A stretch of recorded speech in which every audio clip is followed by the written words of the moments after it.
biar lebih dapat poinnya. Boleh, Gimana? boleh, karena sejauh ini perspektif dari kata mujizat pun masih berlawanan, masih berbeda saya rasa ya. Ya, ya.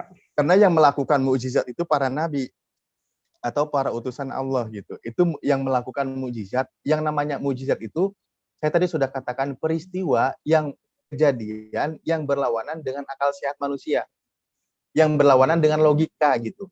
Misalkan saya contohkan tadi begini, ketika para nabi sebelumnya, Nabi Musa membelah lautan hanya dengan memukul tongkatnya.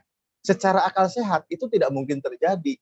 Tetapi karena Tuhan berkehendak itu terjadi, maka dengan memukul tongkat ke dalam lautan, lautan terbelah. Itulah yang dikatakan mukjizat. Tuhan yang bekerja di balik semua itu. Karena Oke. Tuhan yang maha mengendalikan segala sesuatunya. Kok waktunya Oke, belum jalan? sebentar, Ustaz Alif. Sebentar, kita dengar juga dulu dari Pak Dokter. Menurut Pak Dokter, dalam keimanan Pak Dokter, apa itu mukjizat? Itu aja dulu. Supaya kita sama perspektifnya kan. Silakan dulu Pak Dokter. Baik, menurut saya mukjizat itu tidak bisa dipahami dengan akal sehat saja. Jadi Oke. kalau berlawanan, ya memang nggak masuk akal. Itu mukjizat. Oke. Tapi kalau dia bisa diterima akal sehat, itu nggak mukjizat namanya. Contoh, kalau memang Tuhan berbuat itu, ternyata manusia juga berbuat, berarti sama dong. Nggak ada bedanya. Oke, berarti cuma itu dia kalau Bang Alif tadi itu memang pemaparannya lengkap mengenai mukjizat adalah suatu peristiwa, suatu kejadian yang dilakukan oleh manusia, yang Nabi. berlawanan dengan logik apa yang tidak bisa diterima secara logik ya, berlawanan dengan adab atau berlawanan dengan situasi normal lah. Nah, itu adalah mukjizat. Tapi yang bisa dilakukan cuma para nabi saja yang melakukan mujizat. Itu kalau dalam Islam kami begitu, Pak. Namun Bentar. di dalam Islam tidak ada yang tidak masuk akal dan pasti masuk akal. Itu meskipun Baik. tidak logik, cuma masuk akal karena Allah yang bekerja di situ. Sesuatu zat yang maha kuasa. Oke, begitu pemahamannya mengenai mujizat. Silakan Ustadz Ali, pertanyaan yang kedua ke Pak Dokter. Nanti setelah ini masuk kita sesi TikTok 45 menit ke depan. Silakan. Aduh, saya pikir udah mau TikTok ini. Saya punya jadi begini, atau gini aja di pertanyaan. Itu kan peristiwa mujizat para nabi terdahulu. Satu poin pertanyaan saya adalah, mujizat Nabi Muhammad itu adalah salah satunya adalah Al-Quran Al-Karim. Apa itu? Saya bilang tadi katakan, peristiwanya, informasinya banyak keanehan dan dibuktikannya menyusul oleh ilmu pengetahuan. Nah, pertanyaan saya buat Pak Adi tidak beriman dengan Al-Quran, ya, dengan kepada Nabi Muhammad. Ingat, saya katakan ulangi lagi, peristiwa ini informasi yang ajaib dibuktikan oleh Al-Quran. Ketika Al-Quran mengatakan bahwa jasad Fir'aun terselamatkan atau diselamatkan oleh Allah, nah, Pak Adi percaya atau tidak dengan informasi ini? Itu pertanyaan saya. Kedua, saya minta bukti fakta mukjizat yang dilakukan oleh Yesus yang bisa dibuktikan di zaman ini melalui Bible Anda. Itu aja, terima kasih. Baik, jadi karena saya tidak beriman ke Al-Quran, ya saya tidak percaya apa yang dikatakan Al-Quran. Oke, Itu aja jawabannya. Ya, seperti Bapak juga tidak percaya yang mengatakan Bible. Itu jelas. Jadi yang saya mau tadi mujizat memang itu Mahadewa. Selamat malam Mahadewa. Jadi pertanyaan kita logika ini bermula di situ. Sebentar dulu Pak Dokter, biar diselesai, biar lanjut dengan Ustadz Alif ini masuk sesi Jadi aja. sambil menyelam minum nanti air. Jadi karena mujizatnya itu tadi, karena itu kehendak Allah, maka itu mujizat saya terima dengan iman. Karena Allah yang berkehendak, maka diterima dengan logika. Tapi tanpa Bang Bejo, logika, coba di-set waktunya Bang Bejo 40 menit. Sebentar Pak Dokter. Biar Ustadz Alif dengan Pak Dokter ini selesaikan dulu masalahnya ini mujizat di 40 menit.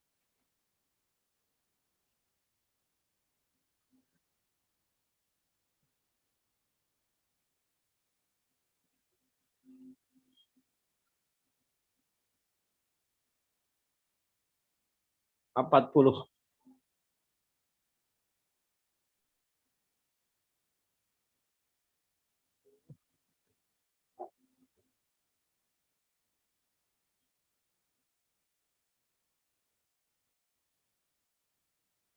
Kayaknya agak lambat.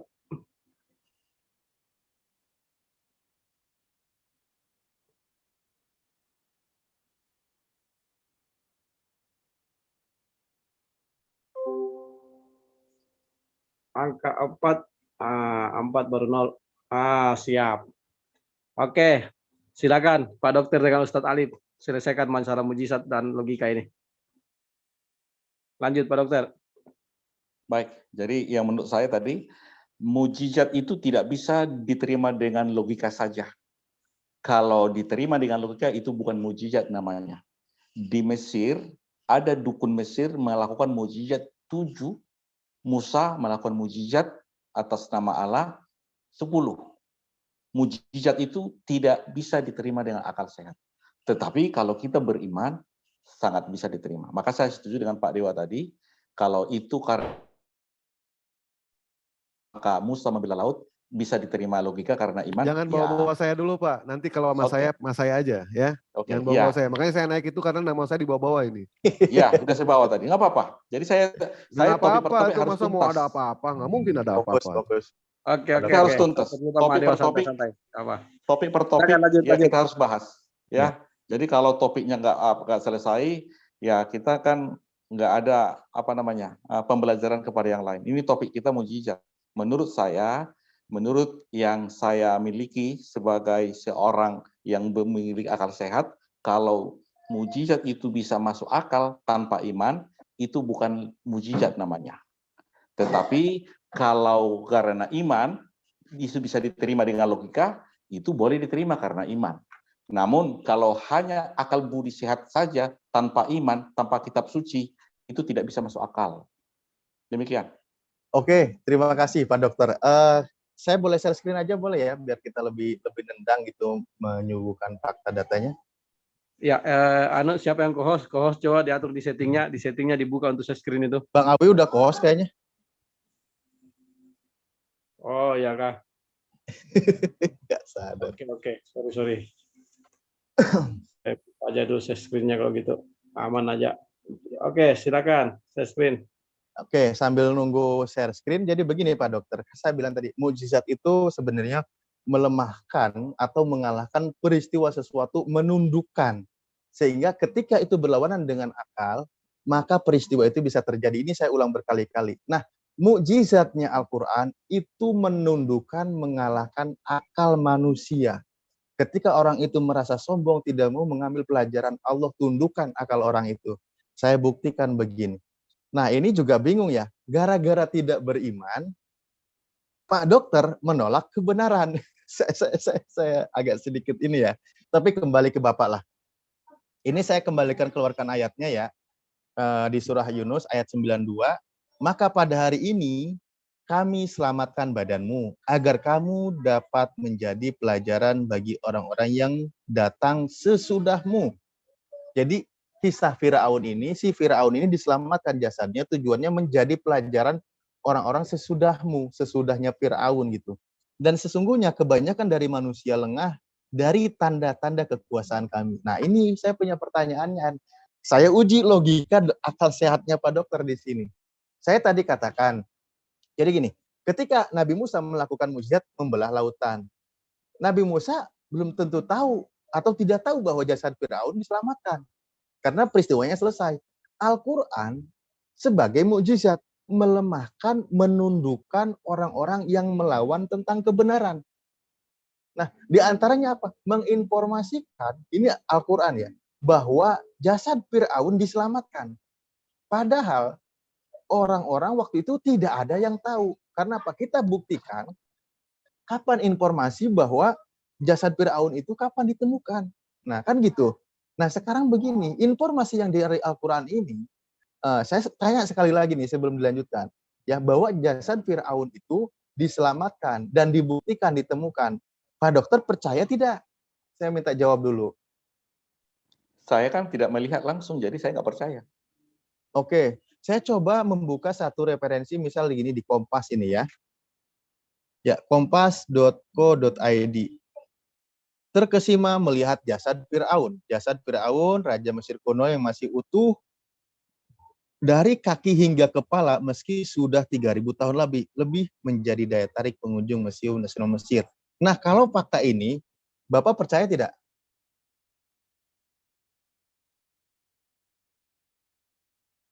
Ini dimuat oleh media nasional ya Pak ya. Saya rasa Kompas tidak pembuat hoak menurut saya.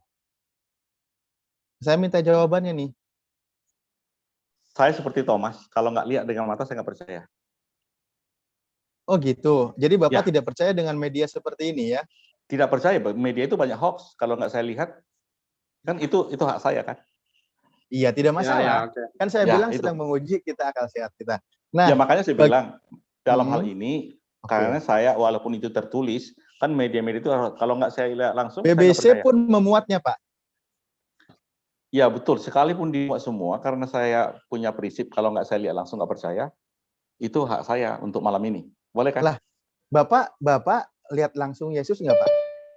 Saya nggak lihat langsung, tapi karena iman, ini kan kalau logika, kan logika harus melihat mata sendiri. Kalau nggak saya lihat, saya nggak mau percaya. Itu logika. Tapi Ya, kalau iman boleh. Nah itu Pak bedanya. Kalau tanpa iman, saya nggak bisa percaya mujizat. Tetapi dengan iman itu boleh percaya. Jadi sekalipun ada berita-berita apa semua, kalau nggak saya lihat, ini logika. Saya nggak mau percaya. Oh gitu. Ya, itulah Jadi, iman. ya silahkan ya. Ketika Anda tidak beriman, walaupun informasi ini tidak berlawanan dengan akal sehat, Bapak tetap tidak akan percaya ya. Poinnya di situ ya. Kalau itu berita, sebelum saya kan cek dan dicek. Kalau itu berita, saya lihat dulu. Kalau katanya-katanya, saya nggak mau menyebarkan katanya-katanya. Nanti saya jadi hoax. Lah ini kan berita Pak. Ya walaupun Liputan berita, 6, katanya berita, Liputan 6, BBC. tapi berita itu tidak saya lihat langsung. Kan Oh Bapak lihat katanya.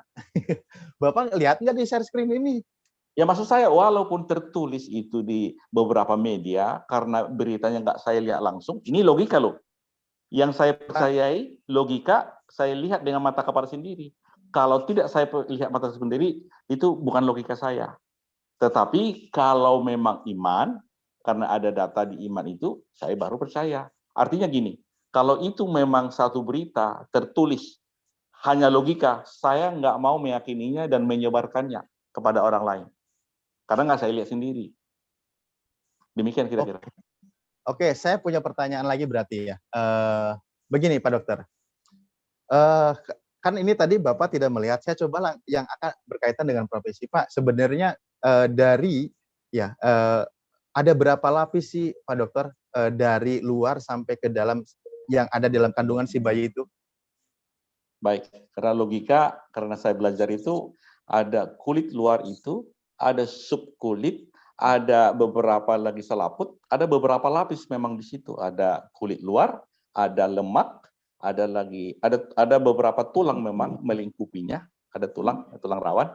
Jadi ada juga pembuluh-pembuluh darah. Itu adalah lapisan. Karena memang saya pelajari dan saya lihat sendiri ketika membedah mayat. Ada lapisan-lapisan itu.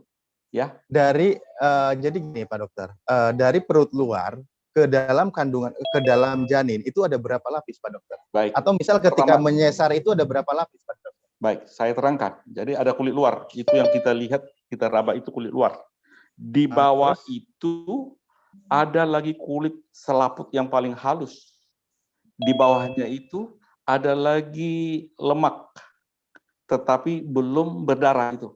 Baru di bawah lagi ada lemak itu yang ada pembuluh darahnya. Nah, makanya kalau kita membeda pelan-pelan, belum langsung berdarah itu. Baru lebih dalam lagi, baru tersayat ada yang ada pembuluh darahnya, itu robek, itu baru berdarah. Di bawahnya ya, Pak Dokter, itu... Untuk mengeluarkan bayi itu berapa lapis Pak Dokter? Ya, saya sudah terangkan, Bapak sudah potong. Ya kan saya menerangkan apa yang saya alami kan, yang saya melihat langsung ketika saya praktek langsung. Ya kan? Jadi pertama ada kulit yang Bapak raba sekarang, itu kulit luar namanya. Ya, ada nama-namanya itu di anatomi. Ya, itu logika yang langsung ya. Jadi ini logika ini tanpa kitab suci dulu. Ya, nanti kalau kita hubungkan ya terserah. Gimana? Bisa teruskan? Karena ini logika yang pernah saya alami, saya praktikum. Kayak ini masuk akal nggak dokter ini? Informasi ini. Ini penelitian dari salah satu dokter. Ini ya dikutip dari buku Pintar Sains dalam Al-Quran karya Dr. Nadia Tayyaroh ya. Menurut para mufasir, 3 kegelapan itu adalah kegelapan perut, kegelapan rahim, dan kegelapan tali ari-ari atau plasenta. Menurut Pak Dokter gimana Pak Dokter? Jadi dia kan ada menulis itu berdasarkan risetnya dia sendiri kan. Jadi seandainya kami berkomunikasi dengan penulis, bisa saja kan kalau komunikasi.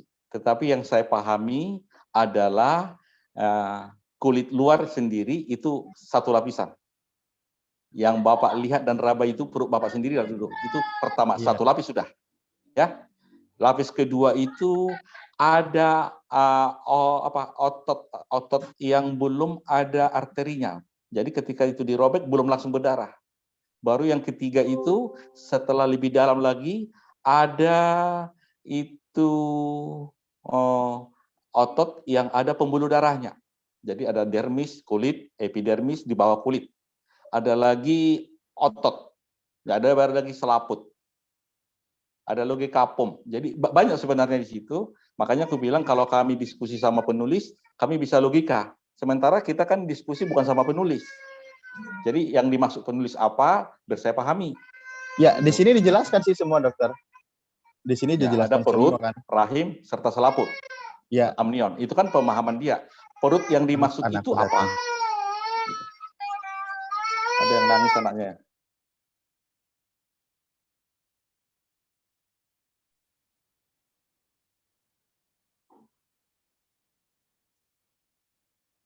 Sabar, silakan.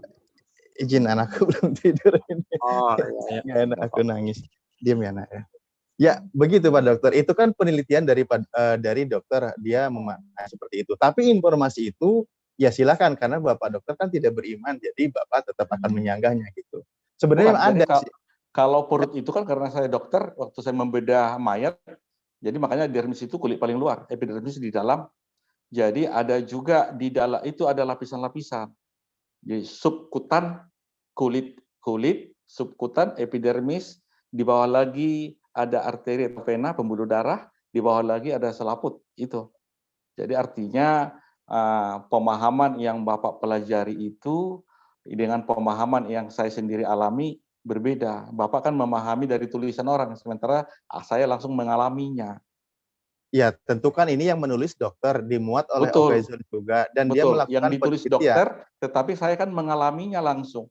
Yang ya, tulisnya itu maksudnya. Maksud saya gini Pak Dokter, yang fakta yang dia paparkan itu salah atau tidak menurut Pak Dokter gitu kan? Jadi kalau yang salah, terlalu berisiko sebagai seorang dokter melakukan penelitian dan dimuat di media mainstream gitu loh. Tapi kan kembali lagi gitu kan, nggak perlu beriman kan, saya bilang tadi memang tidak perlu beriman untuk mempercayai kebenaran ini.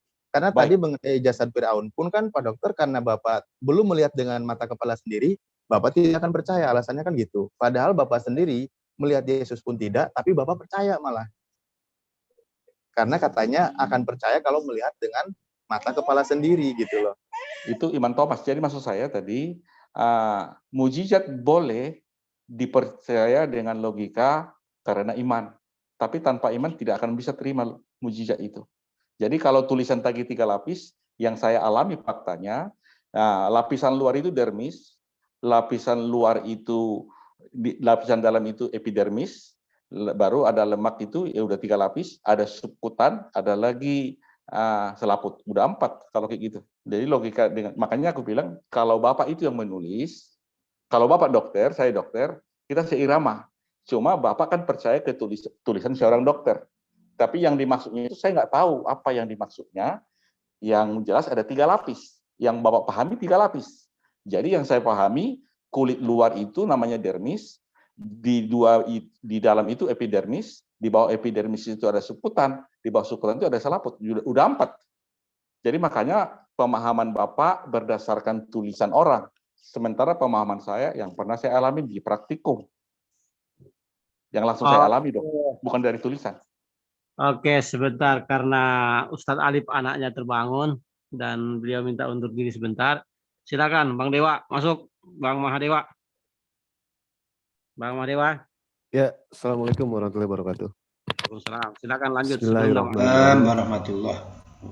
Sebelum Tadi, nama Bang Dewa diganti, silakan pertahankan namanya. Sebelum diganti jadi Dewa kata Pak Dokter. Silakan. Nggak apa-apa diganti jadi Dewa nggak apa-apa. Dan ente juga gua ganti nama jadi dukun, bebas dong, bener nggak?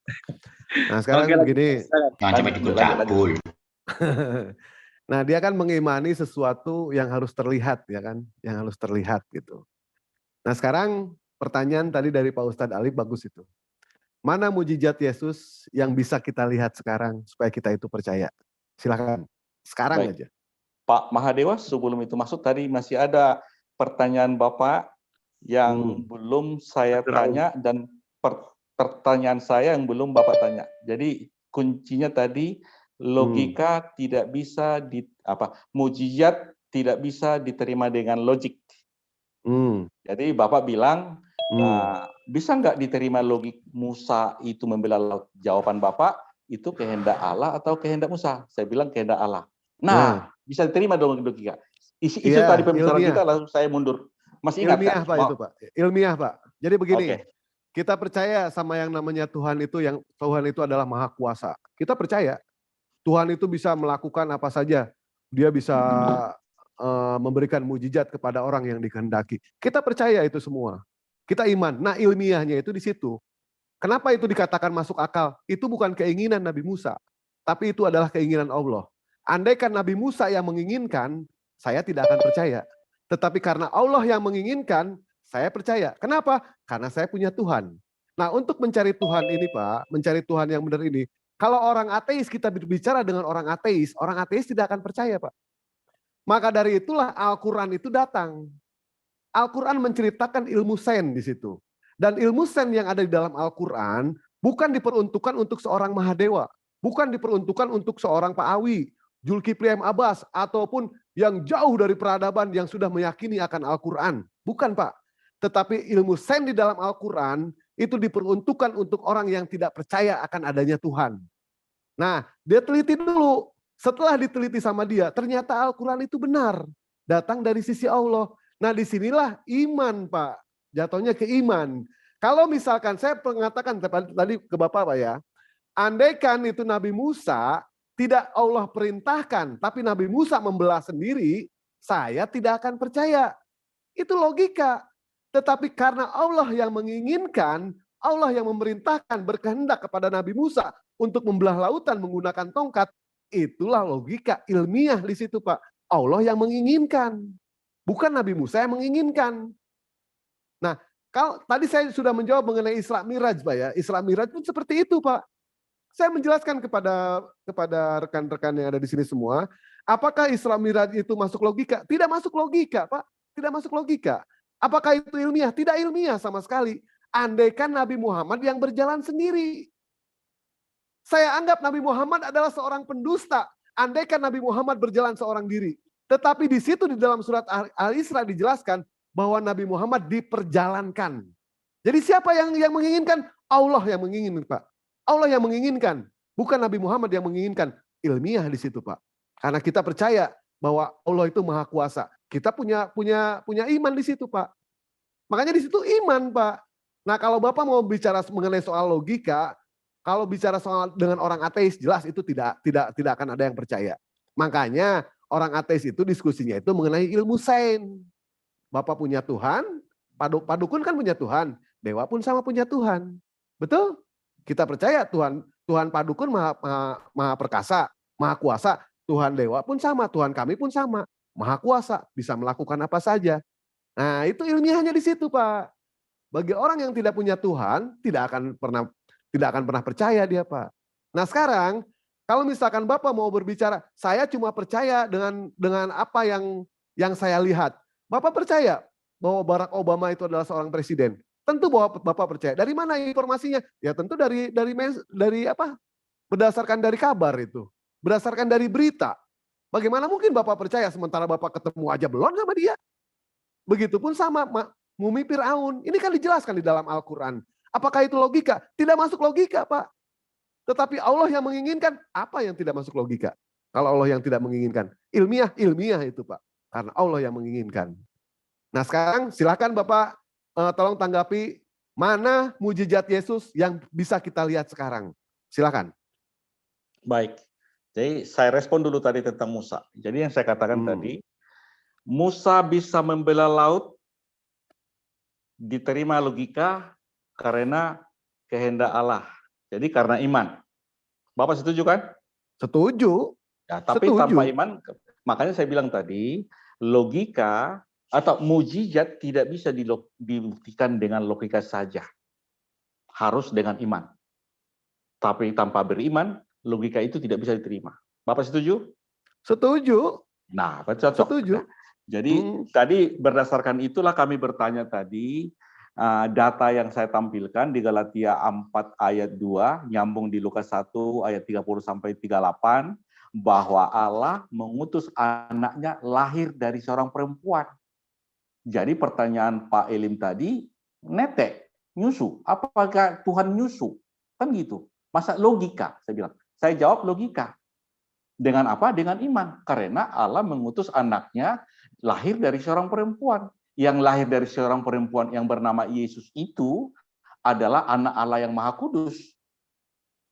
Dan di dalam iman kami itu adalah Tuhan sendiri. Itu iman kami. Bahwa Yesus itu ada Allah yang benar. Itu ada datanya. 1 Yohanes 5 ayat 20. Karena kami punya iman. Data ada tapi tidak bisa dibuktikan Pak ya. Cuma data aja ya di kitab suci ya. Bukti Betul nggak? itu kalau dia punya iman, iman itu dasar dari segala sesuatu yang kita harapkan dan bukti dari segala sesuatu yang tidak kita lihat. Iman membuktikannya. Jadi tanpa iman tidak berkenan kepada Tuhan. Kalau tanpa iman itu iman buta gimana Pak? Imannya iman buta Pak. Seperti Bapak Iman ini yang mengatakan kalau misalkan Tuhan itu netek, Tuhan itu bisa jadi manusia, Tuhan itu manusia bisa menjadi Tuhan. Sementara di kitab Bapak menjelaskan bahwa Tuhan itu bukanlah manusia, bukan juga anak manusia, sehingga dia berdusta. Apa ini tidak buta Pak iman seperti ini Pak? Tidak bertentangan. Jadi datanya, kenapa saya katakan data? Allah mengutus anaknya lahir dari seorang perempuan dan takluk kepada hukum Taurat. Itu datanya Galatia 4 ayat 4. Setuju. Kalau itu pengutus setuju. Allah mengutus saya setuju. Tetapi Tuhan tidak mungkin netek. Terus, mengutus anaknya yang lahir dari seorang perempuan setuju nggak? Setuju. Berarti lahir. Kalau dia lahir setuju. dari seorang perempuan, yang lahir dari seorang perempuan itu setuju bahwa itu yang lahir seorang perempuan itu bisa netek? Setuju, bisa. Nah, itu membuktikan bahwa Yesus yang lahir dari seorang perempuan bernama Maria itu yang disebut anak Allah yang Maha Tinggi selama di dunia proses mulai bayi menetek sampai usia 8 hari dia disunat. Datanya Lukas 2:21, usia 12 tahun dibawa ke bait suci, setelah dewasa dibaptis dan dia disalib, dianiaya. Datanya Matius 16 ayat 21, saya akan ke Yerusalem, saya akan dianiaya, saya akan dibunuh, tetapi pada hari ketiga saya akan dibangkitkan dari antara orang mati. Itu data. Iya, data. Nah, saya setuju itu. Nah, sekarang setuju nggak Bapak ada Tuhan netek? Bukan Tuhan yang menetek, tetapi itu, Tuhan yang telah menjadi manusia. Iya, setuju nggak ada Tuhan netek, Pak? Tuhan bukan netek. Yang menetek itu Tuhan yang telah menjadi manusia. Kalau telah menjadi manusia bukan Tuhan lagi dong. Terus Tuhannya kemana Pak? Tuhan tetap sebenarnya saya terangkan dulu persepsi Kristen.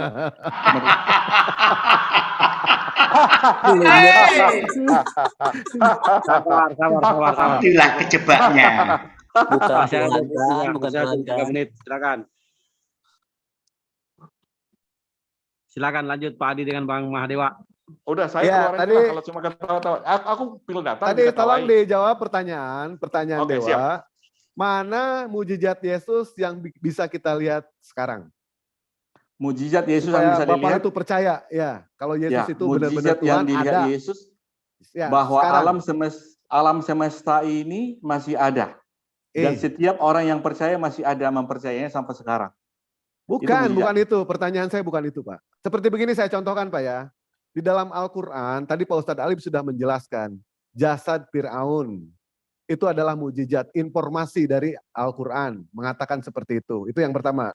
Terus yang kedua, ya banyak mujizat yang lainnya Pak ya. Seperti Bapak tahu informasi seorang astronot yang bernama Yang Lingwei.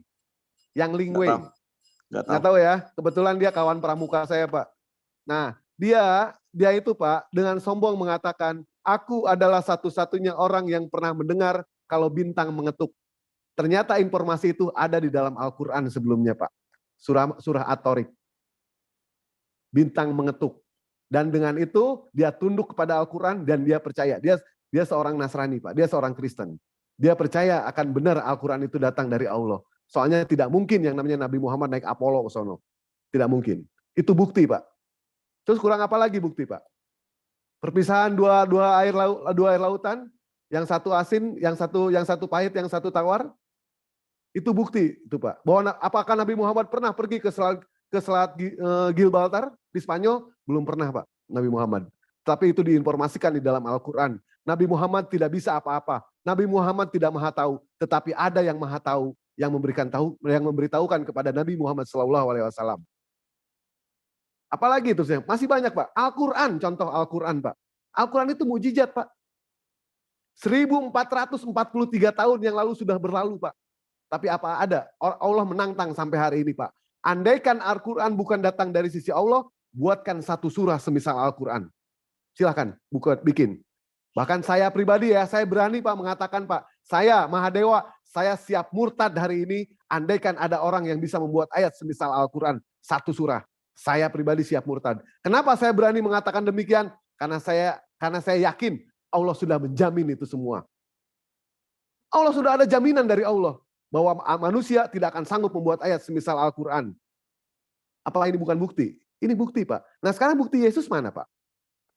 Bukti Yesus mana? Tidak ada sama sekali Yesus bisa dibuktikan, Pak, mujizat Yesus. Sampai hari ini tidak ada. Saya berapa kali bilang ya kepada orang-orang kafir, saya orang pertama yang paling tidak percaya kalau misalkan Yesus itu ada. Mujizatnya tidak ada sama sekali.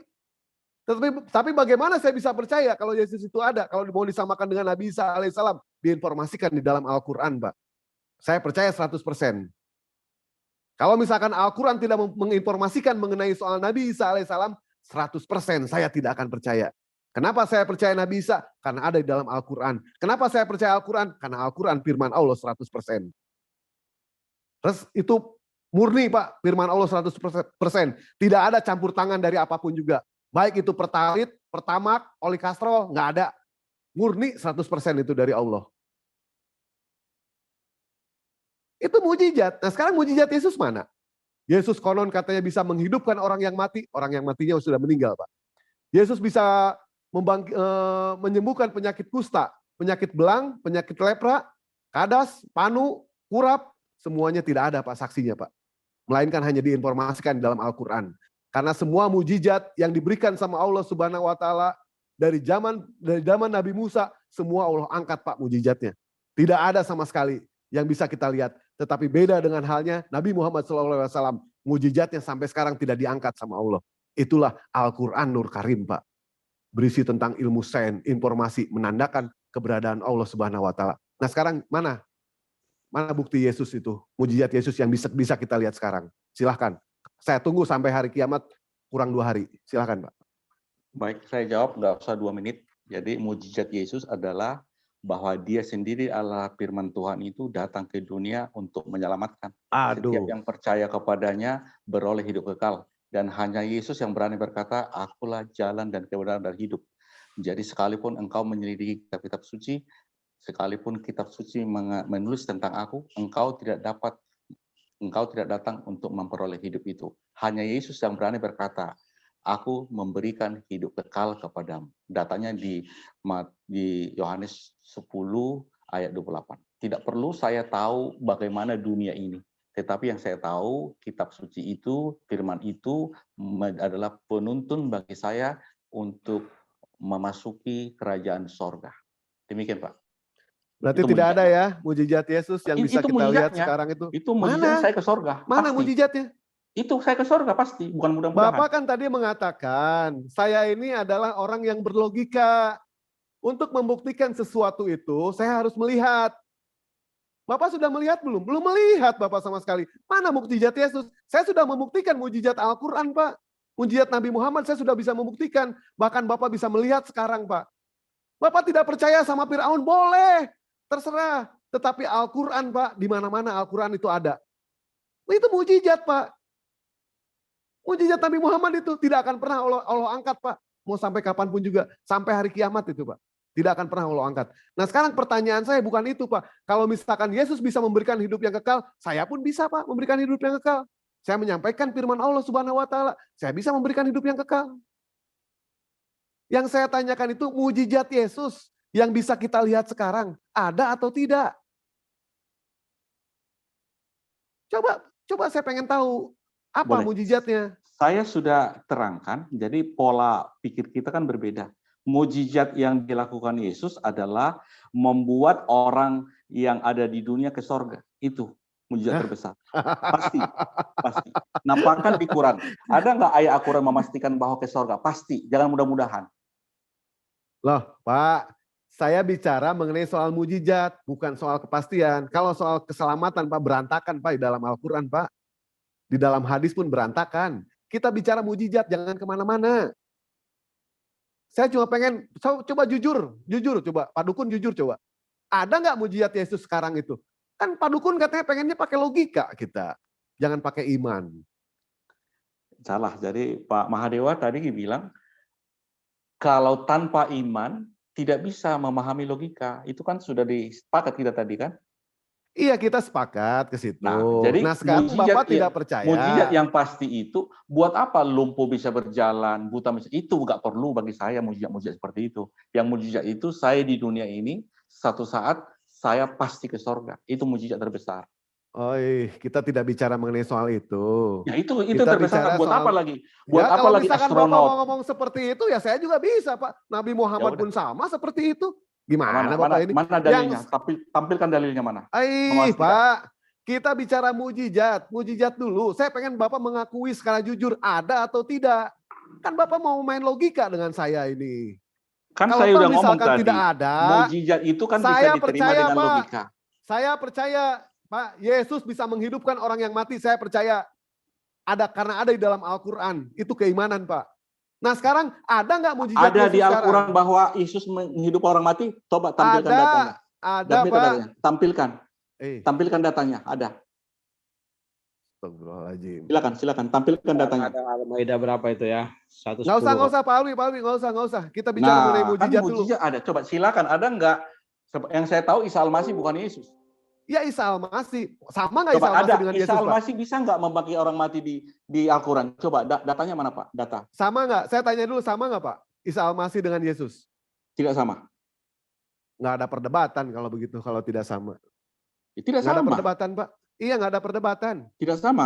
Buktikan data-datanya. Makanya saya bilang bahwa Yesus Kristus yang di Bible itu tidak sama dengan Isa Al-Masih yang Terus di Quran. kenapa ada gereja Isa Al-Masih Pak? Itu ada urusan kenaikan mereka. Isa Al-Masih Pak. Kenapa Ya, Bapak tidak protes kepada mereka Bapak, kalau misalkan itu tidak sama? Kita diskusi ini. Tampilkan datanya Isa Al-Masih bisa membangkitkan orang mati. Ada nggak datanya di Quran? Pak, dari tadi saya bilang, saya bicara mujizat. Nah, jangan ke situ dulu. Kan saya udah ngomong, mujizat yang saya pahami sudah. Kan nggak harus sama kan? Tapi sekarang data, saya Isa Al-Masih bisa membangkitkan orang mati. Coba Pak, logika Bapak pakai di sini Pak ya. Saya sudah membuktikan mujizat Nabi Muhammad Pak. Nabi Muhammad bisa membelah bulan. Itu ada informasinya Pak. Bapak tidak percaya? Boleh. Tidak percaya. Nabi Muhammad diinformasikan dalam Al-Quran itu jasad Fir'aun diselamatkan. Bapak tidak percaya? Boleh, terserah. Tapi lihat Al-Quran Pak, yang Bapak lihat sekarang Pak. Lihat aja sama Bapak sekarang. Apa ada 1443 tahun yang lalu sudah berlalu Pak? Apa ada orang yang bisa membuat ayat semisal Al-Quran? Tidak ada sama sekali. Apa ada orang yang berusaha untuk mencoba-coba? Bejubel Pak. Salman Rushdie yang kemarin kejadian ditusuk. Siapa lagi? Ani Soros. Berusaha untuk membuat ayat semisal Al-Quran. Sanggup? Tidak sanggup Pak. Bahkan Pak ya, jangankan orang Barat, jangankan kita orang Indonesia, Abu Jahal Pak. Abu Jahal ngerti gramatika ilmu Al-Quran, ngerti tata bahasa Arab. Tetapi dia tidak sanggup membuat ayat semisal Al-Quran. Itu adalah salah satu bukti Pak. Bahkan beliau mengumpulkan semua penyair-penyair di zaman itu Pak. Dikumpulkan semua, buat ayat tandingan semisal Al-Quran. Ternyata mereka tidak sanggup. Ini mujizat Pak. Makanya yang saya pertanyakan itu mujizat yang bisa dilihat. Yang sekarang. Nabi Isa ada atau tidak? Jangan bicara iman dulu. Jangan bicara iman. Silakan tampilkan buktinya apa. Misalkan Nabi Isa bisa menghidupkan orang yang mati, betul. Nah saksinya ada. Ya kan di zaman sekarang ada saksinya. Mana? Ternyata tidak ada. Ada nggak datanya Isa itu membangkitkan orang mati? Saya tidak ke situ, Pak. Yang saya tanya Baik, mujizat dulu. tolong yang lain kalau ada silakan ditampilkan karena Islam itu lebih Mujizat dulu. Kalau misalkan toh Bapak mengakui tidak ada mujizat Nabi Isa, berarti Bapak iman buta kalau begitu. Logika Bapak tidak ada. Kan Baik. mudah aja Pak seperti itu. Saya sudah tampilkan tadi menurut saya, ini kan menurut saya. Jadi apa yang saya jawab, itulah yang saya pahami, mujizat yang terbesar membuat orang yang di dunia pasti ke surga. Itu mujizat terbesar. Itu saja. Jadi Berarti tidak jangan ada ya? paksa saya Berarti dengan tidak ada pemahaman ya? Bapak. Ya. Ya baik, berarti jelas di sini Baik, Pak lanjut Wi, yang lain. ternyata Jadi tidak sampai di mana ada pemahaman Mahadewa mujizatnya itu tidak ada. tentang Yesus. Tidak ada sama sekali. Alhamdulillah di sini udah kebongkar semua. Ternyata imannya iman buta. Tapi kami selaku orang yang berakal, alhamdulillah kami krisis sama agama. Kami itu sangat krisis banget sama Islam. Alhamdulillah ternyata tidak ada. Dan mujizat Nabi Muhammad itu sampai sekarang sepanjang masa. Itu ya Pak ya poinnya. Jadi Bapak tidak bisa menunjukkan sama sekali. Nah silakan sekarang masuk ke tema apa? Mau ke tema keselamatan atau apa? Terserah Bapak silakan. Masih ada Apa- waktu 11 menit, silakan diselesaikan. Jadi Kalau memang ini baik. Jadi kan dengan nyambung, oke. Yesus itu yang ada di Bible berbeda dengan Isa Al-Masih. Tampilkan data-datanya. Apakah sama enggak? Saya bilang tidak sama. Pak. Yesus itu dilahirkan tanpa sentuhan seorang laki-laki tidak Pak? Pokoknya data-data Ya saya tampilkan tanya Isa dulu ke Al-Masih. Bapak. Saya tanya dulu. Yesus itu adalah Allah sendiri yang telah menjadi manusia. Datanya ada. Allah sendiri. Tadi katanya anak. Sekarang katanya Allah. Gimana sih? Ya, ada datanya. Yohanes 1 ayat 1, Yohanes 1 ayat 14. Allah menjadi manusia. Allah menjadi manusia ada ayatnya. Coba Bang Awi tampilkan dong. Tampilkan Ya. dong. Yohanes ayat 1 apa? Yohanes 1 ayat 1 sama Yohanes 1 ayat 12. Allah menjadi manusia 14. ya. Allah menjadi Ya. manusia. Coba. Pak Alwi tolong di itu dulu dong. Nanti Itu mujizat ini. Nanti. Yohanes 1. Ayat 1. Yohanes Mungkin 1. maksudnya firman, Pak Dokter. Yohanes 1, Pak Ngur sini. Tolong dong tampilkan. Allah menjadi manusia. Mungkin Dewa kurang ini kali ya. Bible Dewa salah atau gimana nih? Firman mungkin maksudnya Pak Dokter. Oh, kalau Ya. firman menjadi manusia, betul. Kita juga Firman hasil itu adalah Pak. Allah. Firman itu adalah Allah. Jadi firman Firman itu yang adalah adalah Allah itu telah menjadi manusia. Manusianya itu siapa Pak di situ Pak? Yesus. Mana coba Yesusnya mana coba? Coba Ya, ada nggak? itu. Jadi firman itu telah menjadi manusia dan diam di antara kita dan kita telah melihat kemuliaan, yaitu kemuliaan yang diberikan kepadanya sebagai anak tunggal Bapa. Anak tunggal Bapa itu Yesus. Tapi tidak ada di sini disebutkan Yesus Pak, tidak ada. Belum Firman ada itu telah disebutkan di menjadi situ, manusia, tapi yang betul. dimaksud itu anak tunggal Bapa itu Yesus. Baik, sekarang kita masuk ke anak Pak ya. Bapak dari tadi bawa anak terus. Ya. Bawa anak terus. Nah sekarang saya pengen nanya, apakah Bapak yakin bahwa Tuhan itu punya ibu Pak? Baik. Jadi logikanya adalah anak kunci. Apakah kata kunci punya majemuk. ibu? Kata majemuk itu Pak. Ya, anak kunci. Ya, anak kunci sungai, dengan kunci, anak kunci sungai, dengan anak kunci. tangga, anak sungai, Oke. anak tangga gitu ya. Itu kata Logikanya majemuk, Pak. anak kunci dengan kunci adalah benda yang sama. Setuju enggak? Ya, itu kata majemuk Pak. Udah. Nah sekarang kita kembali Setuju. kepada Berarti manusia. anak Allah dengan Kepada Allah manusia. adalah sosok yang sama. Kepada manusia kita, benar nggak kalau misalkan Bunda Maria itu ibu kandungnya Yesus Pak? Menurut yang tertulis, ya. Hah? Anak Menurut kandungnya. tertulis, ya. Yakin nggak kalau misalkan Tuhan itu punya ibu kandung? Dengan data-data tertulis, karena saya punya iman, dengan data itu. Kan iman, ini iman. Bukan Ya, cuma ya. logika. Nggak, Bukan kita cuma logika Pak. Iman itu harus Kalau logika berdasarkan saja, logika. Kalau logika saja nggak mungkin. Ya, Kan logika. iman itu harus pakai logika Pak. Tidak, Oh tidak, oh iman jadi nggak pakai logika, nggak usah pakai tidak logika. pakai logika. Cuma modal imani saja gitu. Maksudnya? Datanya ada Ibrani 11 ayat 1, Pak. Nggak, Jadi bentar. gitu. Kita jangan kemana-mana Pak, jangan kemana-mana. Benar nggak yang namanya Bunda Maria itu ibu kandungnya Yesus Pak? Benar menurut Statusnya. iman saya. Menurut iman ya. Benar nggak kalau misalkan namanya Tuhan itu harus punya ibu kandung? Menurut iman saya, karena itu kata Tuhan harus lahir dari seorang perempuan, ya harus punya ibu. Jangan Kalau bicara namanya- iman Pak, kita logika di sini. Kalau logika tidak mungkin kita ngomong. Nah udah, kalau misalkan Ya. logika berarti iman Bapak tidak berdasarkan logika.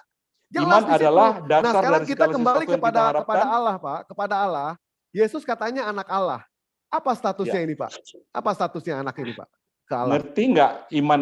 Gini saja, Yesus dengan data-datanya aku tampilkan, Isa Al-Masih datanya tampilkan di Quran, sama apa enggak? Enggak, kita lari ke sini. Bapak kan tadi mengatakan Yesus betul kalau Yesus ada statusnya anak kandungnya Bunda Maria, kita setuju itu, kita tidak akan bantah. Nah sekarang Yesus itu statusnya anak apa Pak? Kalau sama Allah Bapa ini? Anak kandung tidak tertulis di Terus anak Alkitab. apa Pak? Ya anak apa? Anak Itu? Allah yang Maha Kudus. Ya harus punya status Pak, yang namanya anak Pak, supaya jelas Ya. statusnya. Jadi artinya memahami Bibel dengan cara Bibel, dengan memahami di luar Bibel. Ya Kalau kita memahami di luar menggunakan Bibel logika salah. Pak, yang namanya iman itu Dengan kita sepakat harus logika, berdasarkan logika. logikanya Kalau iman dengan tanpa logika itu iman. buta namanya Pak, buta. Ya betul. Nah sekarang Jadi ketika saya bertanya ke Bapak, Yesus itu adalah anak Allah kata Bapak, ya kan? Nah sekarang yang saya tanyakan itu statusnya anak ini statusnya anak apa Pak? Dengan Bapak? anak Allah Antara yang Maha Yesus. Kudus.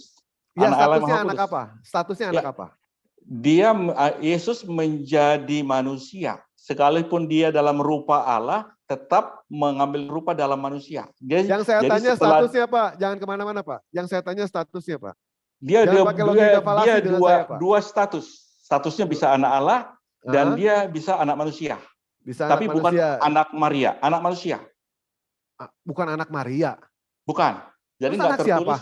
nggak tertulis anak Maria. Tapi nggak Yesus tahu apakah. brojolnya dari mana Pak? Ya, maksud saya datanya nggak tertulis dari Iya, anak Maria. kita kan pakai logika di sini Pak, Ya, bukan berdasarkan data juga. logikanya, kalaupun pakai Ada logika dua harus dalil Pak tertulis. ya, dalil akli sama dalil nakli. Nah sekarang ketika saya bertanya ke Bapak, Yesus itu adalah anak kandungnya Bunda Maria. Kita setuju Pak, setuju. Nah sekarang yang saya tanyakan, apa status Yesus dengan Bapak ini? Statusnya anak apa? Kan anak itu Pak ya, kita harus ada status Pak. Anak itu ada dikatakan anak kandung, anak angkat, anak tiri, anak adopsi, anak haram, dan lain sebagainya. Nah kita pengen tahu dulu kejelasannya, statusnya anak apa. Supaya jelas Baik. nih diskusinya. Jadi menurut logika Bapak, saya ikuti logika Bapak walaupun Ya. tidak tertulis di Bibel, ya kan? Hmm. Logika Bapak saya ikuti, tetapi logika walaupun datanya tidak tertulis, ya. Saya kan hanya mengikuti pola pikir Bapak supaya nyambung, ya kan? Walaupun tidak benar 100%. Oh, jangan spekulasi Pak, jangan spekulasi. Kita Kan di Bapak sini bahas menghendaki- soal ajaran. Bapak menggiring Ya, saya sesuai yang dengan namanya kemauan Bapak. ajaran, Oke. yang namanya ajaran itu Pak, tidak boleh melakukan spekulasi. Iya, tidak, mungkin, tidak boleh seperti itu. Harus ada ketegasan. Karena ini adalah keselamatan Pak. Nah sekarang yang saya tanyakan silakan, statusnya anak apa dengan Allah Bapa ini? Baik, anak Yesus. kandung. Anak Anak kandung. kandung. Terus Siapa lalu? yang menghamili Maria pada saat itu Pak? dia dikandung oleh Roh Kudus. Ya, siapa yang menghamilinya? Yang menidurinya Roh siapa Pak? bukan menghamili, dia bukan hubungan suami istri. Datanya Matius 1 ayat 18-25. Dia Oh, dikandung jadi oleh dia Roh Kudus. statusnya anak kandung. Statusnya anak kandung. Statusnya anak kandung dia Pak ya? Ya, Oh, statusnya anak kandung. Kalau Israel itu anak apa Pak? datanya di mana? Kan Israel juga disebut anak. Ya, Israel disebut anak. Jadi itu kiasan, bukan bukan hubungan suami istri kan? Itu Kalau kiasan sama misalkan seperti Yesus anak kandung bukan kiasan. Yang namanya anak kandung itu adalah perbuatan Pak. Perbuatan Menurut antara kita. Bapak dengan Bunda Maria. Jadi yang menghamili Bunda Maria pada saat ini Roh Kudus atau Allah Bapa? Roh Kudus, kandungan dari Roh Kudus. Roh Kudus yang menghamili Yesus. Istilah Bunda menghamili Maria. tidak ada. Istilah Terus? menghamili tidak ada, Ya, tapi Bapak mengandung. mencoba menggiring dengan pemahaman Bapak. Makanya saya kan pakai logika di sini Pak. Pakai logika. Ya Bapak kan? punya logika, tapi saya punya iman yang didampingi pada akhirnya pada Ya, logika. iman tanpa logika itu pun mati Pak. Makanya kita Iman logika tanpa di perbuatan sini. mati. Iman Ya tanpa betul perbuatan juga. mati. Iman tanpa perbuatan mati. Iman Ya. tanpa logika itu pun mati. Sama Gimana Pak. tertulis? Ya kan? Gimana tertulis? Itu di mana Iman tanpa tertulis juga perbuatan Pak? mati. Oh, Harus kita ada datanya. berdasarkan logika Pak di sini Pak. Bapak kan bahas logika dengan saya. Mari kita sama-sama bahas logika. Ternyata Yesus itu adalah statusnya anak kandung Bapak. Sementara Yesus dengan Bapak itu sama tidak Pak posisinya Pak? Tidak sama. Tidak sama. Berarti dua Pak ya Tuhan Bapak di situ ya. Kita kan tidak bicara Tuhan di sini. Lah, ini kan bicara logika juga, ketuhanan dengan logika. Kalau mau bicara ketuhanan, saya akan buka data. Mau? Enggak. Kita pakai logika di sini. Jangan pakai data. Kalau pakai data pasti dibantah. Oke lah, kalau Pasti gitu dibantah. kita stop diskusi ini ya. Kita kan Oke, diskusi dengan data. siap, Kalau ada siap. data, kita diskusi. Kalau nggak ada data, nggak usah diskusi. Oke? Baik, siap. Buang-buang kalau waktu begitu. saya. Ya, buang-buang waktu juga, Pak. Ya. Jadi Ya, kalau nggak baik. ada data, nggak usah Hah? diskusi. Ya. Ada Baik, datanya. kalau diskusi. tidak bisa pakai logika, itu pun kita stop Terserah. juga. Gitu. Yang penting Ya. ada datanya. Data saya tampilkan. Mau 23 mau tidak. Data pun urusan. harus berdasarkan logika Terserah. kita. Jadi Yang antara penting lidah ada sama data. akal itu harus disambungkan. Kalau Baik. misalkan logika sama akal tidak sambung, putus, cukup modal imani saja di situ. Baik, Yesus itu berbeda dengan Isa Al-Masih. Ada data-datanya? Berani nggak diskusi sama saya menampilkan Isa Al-Masih di Quran? Data-datanya, dalilnya tampilkan? Di dalam Saya tampilkan. Al-Quran, Berani Yesus nggak? utusan. Yesus utusan. Di dalam Bible, Yesus utusan. Bedanya apa, Pak? Maksud saya, kalau Bapak diskusi Isa Al-Masih, tampilkan data-data yang mengatakan Isa itu utusan. Saya tampilkan data-data bahwa Yesus itu utusan. Ya, sama-sama utusan. Ya. Sama, emang sama utusan, Pak. Betul-betul. Sama-sama Bapak bisa hamba. tampilkan nggak di Al-Quran bahwa Isa itu utusan? Ada, Pak. Ada. Tampilkan. Yesus itu adalah utusan. Bahwa dia Tampilkan seorang hamba. datanya. Bang Alwi tolong dong tampilkan. Nah, silakan. Tampilkan juga nanti Yohanes 17 ayat 3. Surah Maryam ayat 30 ya, Surah Maryam aja ya. Kita pakai. Yang mana aja banyak itu. Yang mengatakan Yesus adalah utusan. Yesus seorang hamba.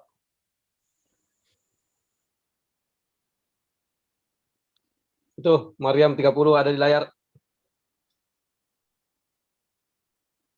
Maryam 30 ayat berapa? Maryam ayat 30, Surah Maryam ayat 30. Surah 19 ayat 30. Tampil di layar kan? Tampil. Silakan, Pak Dewa. Ya, dibaca aja sama dia. Sama Yohanes 17 ayat 3. Pak Dokter sudah lihat di layar, Pak Dokter. Maryam berapa tadi? Maryam ayat 30. Maryam ayat 30.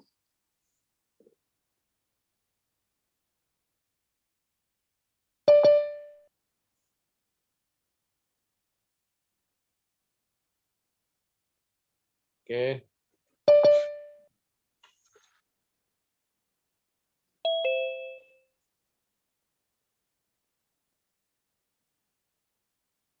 Terus kalau mengenai masalah utusan Allah ini banyak ini di Al-Imran, di Al-Maidah, di Az-Zukhruf ayat 61. Dia Isa berkata, sesungguhnya aku hamba Allah, dia memberiku kitab Injil dan dia menjadikan aku seorang nabi. Tolong Pak Mahadewa terangkan apa maksudnya. Lah, Bapak kan bilang di mana di dalam Al-Quran persamaan antara Yesus dengan Nabi Isa alaihissalam. Ya kan? Nah, di sini kan Yesus dikatakan seorang hamba, Yesus seorang utusan, Yesus seorang nabi. Nah, sekarang kita masuk ke dalam Bible. Ada persamaan nggak? Yohanes 17 ayat 3, Bang Alwi tolong tampilkan. Oke. Pak Mahadewa kan saya yang jawab. Kenapa dipatok di ayat itu? Loh, Bapak gimana sih? Bapak tadi bertanya ke saya. Lah, persamaannya. Jadi Bapak bertanya langsung menjawab dengan pemahaman Bapak. Oke, saya ikuti. Bukan pemahaman saya, Pak, bukan pemahaman saya. Berdasarkan dari kitab. Iya, betul. Jadi artinya Bapak kan udah membatasi saya di Yohanes 7:3 kan? Kan Bapak bilang katanya persamaannya di mana, ya kan? Ya. Yesus manusia, di dalam Al-Quran pun Yesus manusia. Yesus di dalam Al-Quran utusan, di dalam Bible pun utusan. Kita kan cari persamaan di sini, Pak. Ya kan? Jadi baik Yohanes 17 saya tampilkan ya. Yohanes 17 itu. Jadi memang tertulis di sini, saya sudah terjawab tadi, inilah hidup yang kekal itu, yaitu bahwa mereka mengenal Engkau satu-satunya Allah yang benar dan mengenal Yesus Kristus yang telah Engkau utus. Hilang suaranya Pak Dokter.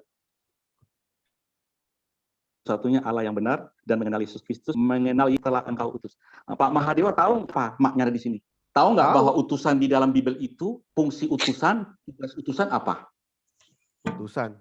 Ya fungsi utusan ya ini Pak, mengabarkan Pak, mengabarkan, menyatakan, pengajaran. Mengabarkan aja.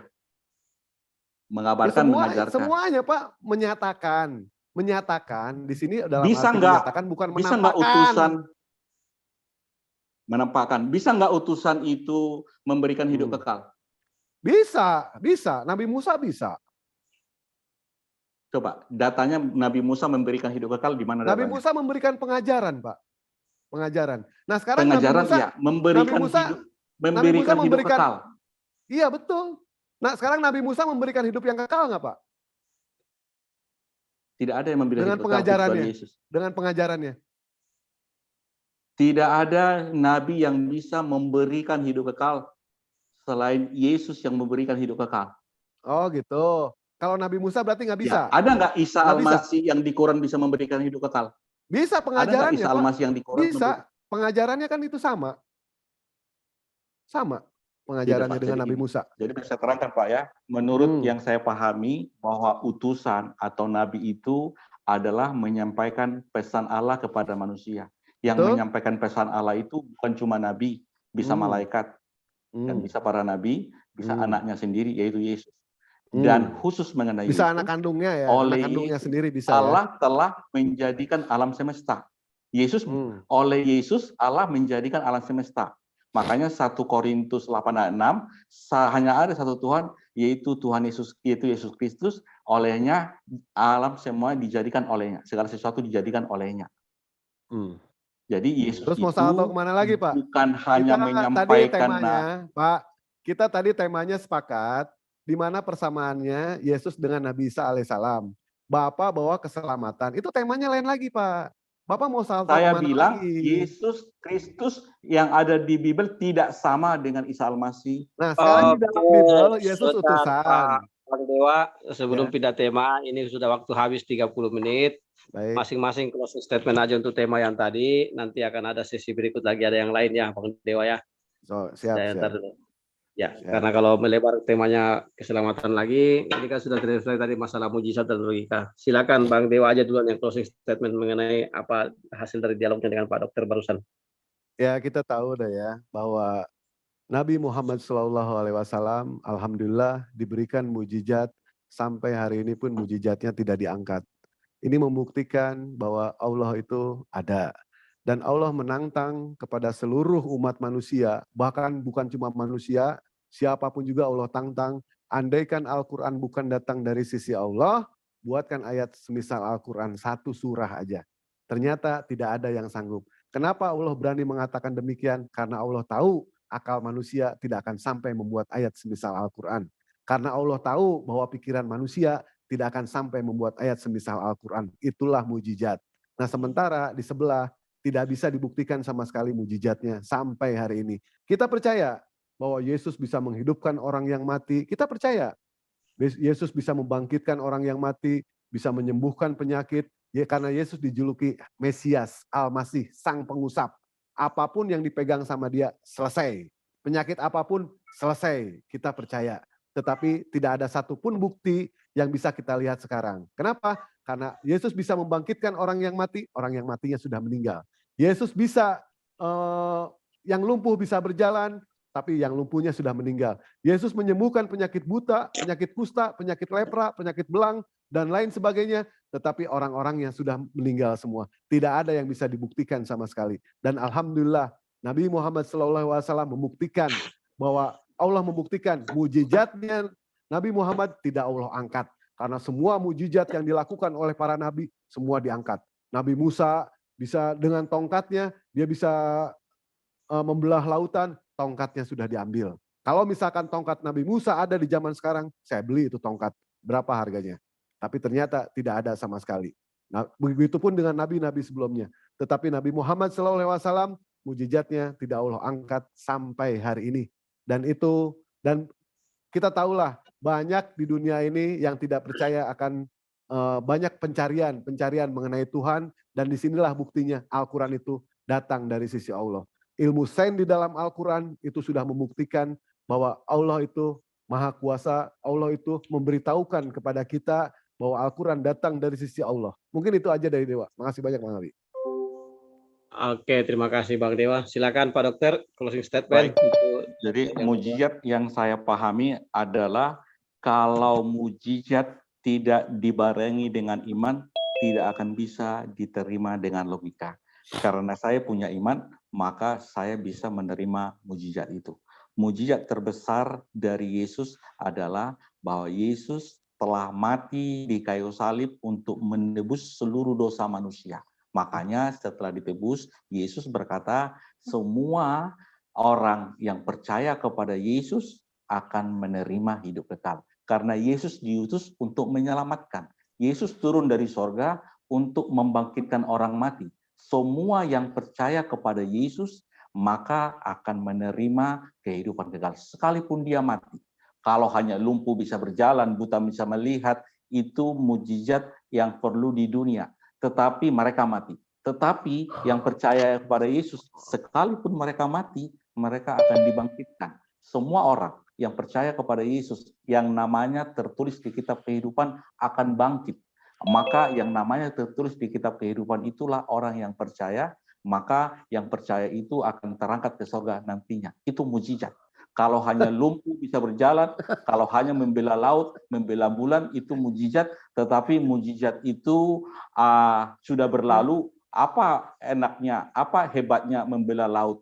Tetapi yang terbesar bagi saya mati dan saya bangkit, saya terangkat ke surga. Jadi yang percaya kepada Yesus adalah Tuhan, itulah mujizat yang terbesar. Karena Yesus adalah Allah yang benar, maka semua yang terjadi itu diciptakan oleh Yesus. Jadi Kolose 1 ayat 16 bahwa segala sesuatu di surga, di bumi, bahkan di bawah bumi, semuanya diciptakan dari Dia, oleh Dia, dan untuk Dia. Dari Yesus, oleh Yesus, dan untuk Yesus. Kolose 1:16. Demikian, Pak. Oke, terima kasih Pak Dokter untuk closing statement mengenai tema mukjizat tadi ya barusan. Oke, saya juga